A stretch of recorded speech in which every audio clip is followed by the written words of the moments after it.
هو ايه جو البسطره اللي احنا عايشين فيه ده يا جماعه؟ يعني ننام بالليل حرانين نصحى الصبح سقعانين؟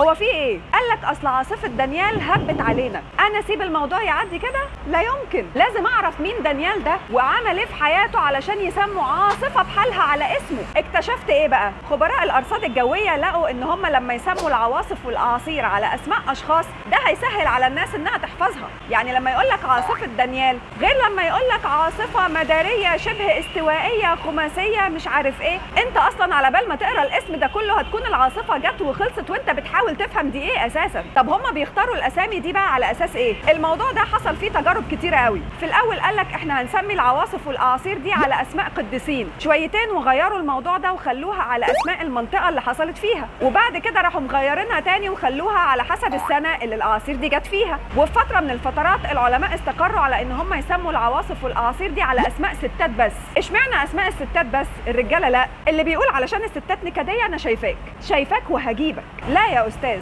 علشان لقوا ان اسماء الستات بتبقى خفيفه على الودن كده وبتدعو للتفاؤل. ايوه التفاؤل. تخيل كده لما حد يقول لك استعد علشان فيكتوريا جايه لك النهارده، شفت انت فرحت ازاي مع انها عاصفه بس انت اتبسطت. اوعى تنكر. لحد ما في السبعينات قرروا ان هم يغيروا الموضوع ده ويدخلوا كمان اسامي الرجاله زي دانيال ده، واللي سمته هي هيئه الارصاد الجويه اليونانيه. طب وليه اختاروا دانيال ده؟ قال لك علشان كان في اعاصير قبل كده جت كان اسمها دانيال برضو بس سابت وراها اثار خفيفه وبسيطه، فهم قرروا يسموا العاصفه دي دانيال برضو على امل يعني ان هي تبقى خفيفه زي الدنايل اللي جت قبلها.